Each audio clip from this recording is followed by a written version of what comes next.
Hey my beautiful family, good morning and welcome back to our channel. আমি ঋতুপর্ণা, আমার ব্লগের সবাইকে জানাই স্বাগত।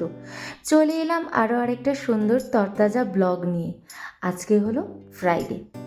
তো ফ্রাইডের একদম সকালটা চটপট শুরু করে দিয়েছি। সোহম চলে গেছে অফিসে, আর এদিকে দেখো শ্রিয়ানের জন্য করছি চিড়ে, আর আমার চাটাও বসিয়ে দিলাম। আর ডিমগুলোকে জলের মধ্যে ভিজিয়ে রাখলাম। ডিমে খুব নোংরা থাকে, জলে ভিজিয়ে রাখলে খুব সুবিধা হয় পরিষ্কার করতে।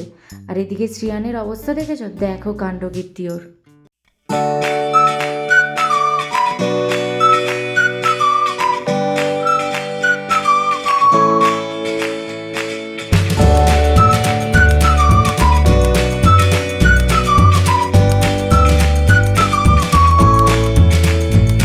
এরকম বাচ্চা যদি থাকে ঘরে, তাহলে দেখবে কীরকম নিমেষে হাসতে হাসতে দিনগুলো চলে যায়। সত্যি শ্রিয়ানের এখন ছুটি, যেহেতু ঘরেই থাকে তো সারাদিন, ওর এইসব নিত্য নতুন কাণ্ডকীর্তি দেখতে দেখতে যে কখন যে সকাল থেকে রাত হয়ে যায় বুঝি না। বেশ ভালো কিন্তু সুন্দর দিনগুলো এখন কাটছে ওর এই ছোট্ট ছোট্ট বদমাইশিগুলো দেখতে। এরকম মজার মজার বদমাইশি, এগুলো তো এক ধরনের মজার বদমাইশি না? তো দেখো এবার বেরোতে গিয়ে ওনার হয়েছে সমস্যা, কিছুতেই বেরোতে পারছে না। তো যাই হোক, নিজেই বুদ্ধি করে এবারে এক পা বার করে তারপরে বেরিয়েছে। তো এইদিকে আমার চাটাও দেখো বসিয়ে দিয়েছি, চাটা আমার হয়ে এসছে। আর ওদিকে শ্রিয়ানের ব্রেকফাস্টটাও হয়ে গেছে, ওই জন্য দুধটা জাল দিতে বসিয়ে দিয়েছি। তো ব্রেকফাস্ট হয়ে গেছে, শ্রিয়ানের খাবারটা ঠান্ডা করতে দিয়েছি। ঠান্ডা করতে দিয়ে এসে আবার চলে আসলাম বিছানাগুলো গোছাতে। বিছানাটা গোছানো হয়নি আজকে, তাই শ্রিয়ান আজকে আমাকে কিন্তু হেল্প করছে বিছানা গোছাতে। তো ওর কাঁথাটাকে ভাঁজ করবে, তো দেখো ওকে শেখালাম। তো ওর তো বদমাইশি দেখেছো, কোনো ধৈর্য নেই, কীরকম তিরিং বিরিং লাফাতে থাকছে দেখেছো। দেখো এবার কীরকম পরিমাণে ও লাফাতে থাকে এই বালাপোষটা ভাঁজ করার সময়। আমার নিজেরই হাসি পেয়ে গেছিলো ওর এই কাণ্ডকীর্তি দেখে।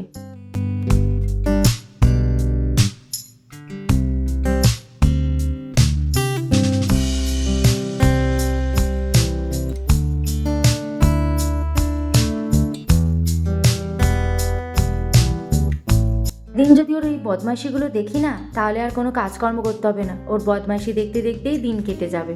তো বাইরে কিন্তু পড়ছে একদম ঝমঝমিয়ে বৃষ্টি। দেখো আমি তো শ্রিয়ানকে ব্রেকফাস্ট করাচ্ছিলাম, তো আমি বুঝতেই পারিনি কখন বৃষ্টি নেমে গেছে। বাইরে এসে দেখি পড়ছে, দেখো বেশ জোরে বৃষ্টি পড়ছে। আর আকাশ তো একদম মেঘলা হয়ে রয়েছে, ঝমঝম করে বৃষ্টি নেমে গেল। দেখো কিরকম বৃষ্টি পড়ছে, দেখেছো? বেশ ভালো জোর বৃষ্টি পড়ছে। বাবা সক্স ভিজে গেল তো, এ বাবা দেখছো না হালকা হালকা জলের ঝাপটা এসছে নিচে। তো হালকা হালকা একটা বৃষ্টির ঝাপটা আসছে, আর ও সক্স পরে আছে না, মোজাটা ভিজে যাবে, তো টুক করে বাইরে চলে গেছে। বৃষ্টি পড়লেই দেখেছি দূরের সব কিছু কিরকম ঝাপসা হয়ে যায়। দেখো দূরের উঁচু বিল্ডিংগুলো পুরো ঝাপসা হয়ে গেছে। তো চলো এবার আমি আমার কাজকর্ম করতে থাকি, বৃষ্টির মতো হতে থাকুক, আমি আমার মতো কাজ করতে থাকি। এবার এই রেডি করে নিচ্ছি শ্রিয়ানের খাবার। একা সংসারে দেখবে একা একা কাজ করতে কখন যে টাইমগুলো কেটে যায় বোঝাই যায় না। কারণ প্রতিটা কাজ যেহেতু নিজের হাতে করতে হয়, তাই পরপর কাজ করতে করতে কখন যে সময়গুলো বয়ে যায় বুঝতেই পারি না। আর তার সাথে রয়েছে তো শ্রেয়ানের দুষ্টুমি দেখতে দেখতেই দিন কেটে যায়। প্লাস আমার এই অজস্র কাজ, যেগুলো আমাকে নিজে হাতে করে যেতে হয়, সেই কাজও করতে করতে কখন যে সকাল থেকে এত বেলা হয়ে যায়, তারপরে রাতটুকুও কেটে যায়, আবার পরের আরেকটা দিন নতুন সকাল শুরু হয়ে যায়। তো যাই হোক, দেখো ডিমগুলো ভিজিয়ে রেখেছিলাম, সেই ডিমগুলো ধুয়ে এবার সেগুলোকে সব ফ্রিজে রেখে দিয়ে বাটি দুটোকে ভালো করে ধুয়ে রেখে দিলাম। তারপরে এসেই আগে ভাতটা বসিয়ে দিলাম, আর আরেক দিকে শ্রিয়ানের ডিম বসিয়ে দিলাম।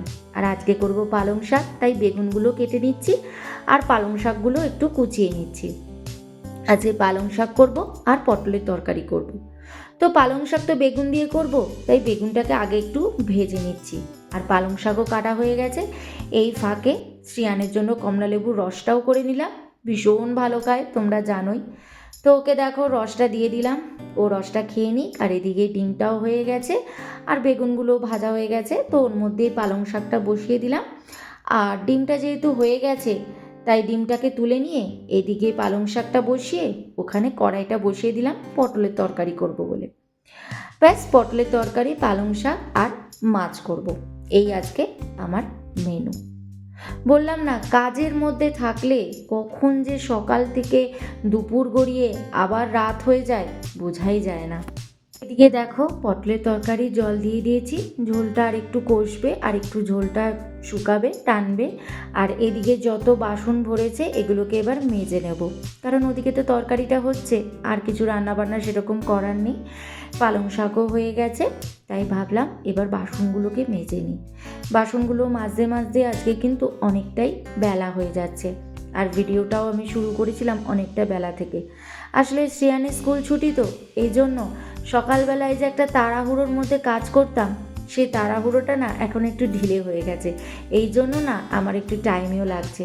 তো দেখো পটলের তরকারি কিন্তু আমার হয়ে গেছে। তো দেখো একদম মাখামাখাই প্রায় করেছি, ঝোলটা পুরোটাই প্রায় টানিয়ে নিয়েছি। ব্যাস এবার কড়াইটা ধুয়ে নেব। কড়াইটায় পটলের তরকারি হচ্ছিলো বলে কড়াইটা ধুতে পারিনি তখন। কর্ম শেষ হলো, ওভেনটা পরিষ্কার করা হয়নি, ওভেনটা পরে পরিষ্কার করবো, শ্রেয়ানকে খাওয়াবো, খাইয়ে দাইয়ে তারপরে ওভেনটা পরিষ্কার করবো, দেন আমি খাবো। তো চলো এবার শ্রেয়ানকে খাইয়ে দিই, রান্না বান্না বাসন মাজার সমস্ত ওকে, শ্রেয়ানকে খাওয়াবো। শ্রেয়ানকে খাইয়ে একদম আমারও খাওয়া হয়ে গেছে, ওভেন টোভেন সমস্ত কিছু ক্লিন করে নিয়েছি। এবারে একটু সিঙ্কটা ক্লিন করে নেব। বাসন ধোয়ার পরে সিঙ্কটাকে এইভাবেই একটু ধুয়ে নিই। আর দেয়ালগুলোতে তো 2-3 দিন হয়ে গেছে দেয়ালগুলো ধোয়া হয়নি, তাই আজকে একটু ভালো করে স্কচ ব্রাইট দিয়ে সুন্দর করে ওয়ালগুলো ধুয়ে নিলাম, মানে টাইলসগুলোকে ভালো করে ঘষে নিলাম, কারণ ওখানে বাসন মাজতে মাজতে জল ছিটা যায় তো একটা দাগ পড়ে যায়, তাই ভালো করে ঘষে নিয়ে ব্যাস মুছে নিলাম। এইভাবে একটু করলেই কিন্তু দেখবে টাইলসগুলো কিন্তু বেশ পরিষ্কার থাকে। আর তারপরে ঘরের এই জায়গাটায় একটু নোংরা নোংরা মনে হচ্ছিল, তাই আরেকবার একদম কাজের শেষে ভালো করে ঝাড়ু টাড়ু নিয়ে দিলাম, রান্নাঘরটাও ঝাড়ু দিয়ে দিলাম, আর এই সামনেরটাও, কারণ শ্রিয়ান এই জায়গাটাতেই বেশি খেলে, তাই এটা একটু বেশি নোংরা হয়ে যায়।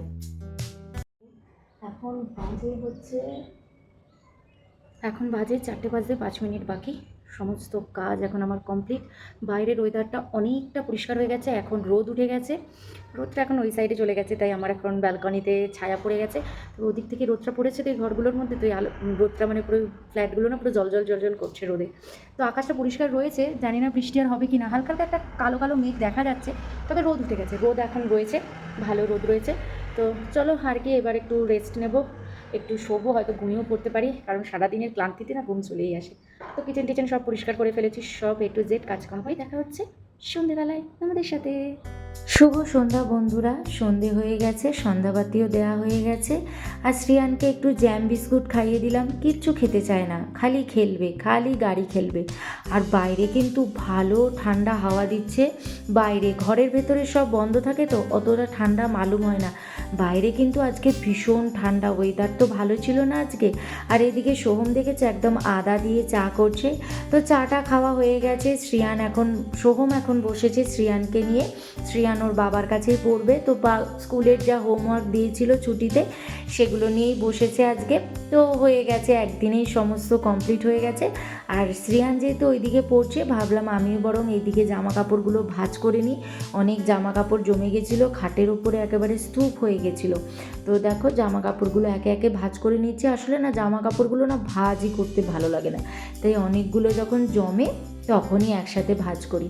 তো জামা কাপড় ভাঁজ হয়ে গেছে, শ্রেয়ানেরগুলো শ্রেয়ানের এই ঝুড়িতে রেখে দিলাম, আর আমাদেরগুলো আমাদের জায়গায় রেখে দিয়েছি ওয়ার্ড্রবে।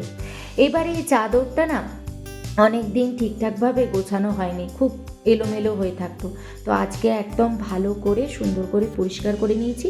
আর একটু ধুলো পড়েছে তো তাই একটু ঝাড়ু দিয়ে আমি রেখে দিয়েছি। রাত্রে তো বলে ঝাড়ু দিতে নেই, কিন্তু কি করব, এত ধুলো না, শ্রিয়ান তো এখানে ঢুকবে এই জন্য। তো দেখেছো খাটটা একদম সুন্দর করে টান টান করে চাদরটাকে পেতে দিয়েছি। এইবারে হচ্ছে আমাদের ডিনারের পালা। ডিনারে দেখেছো একটু পোচ করেছি, আর রুটি হয়ে গেছে, আর আলু পটলের তরকারি তো রয়েছে। তো এই হচ্ছে আমাদের ডিনার।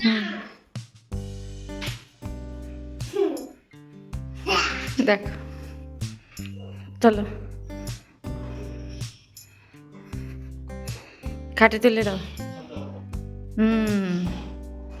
ব্যাস, আবার কাল সকালে নামবে, তাই তো? দেখো কিচেন কিন্তু আমার একদম নিট অ্যান্ড ক্লিন হয়ে গেছে।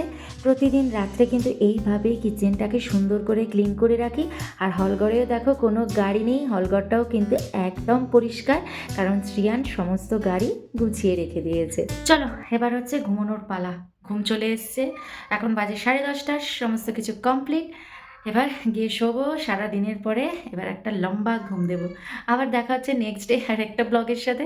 ততক্ষণের জন্য বাই, গুড নাইট, ভালো থেকো, সুস্থ থেকো। Thank you. Please subscribe.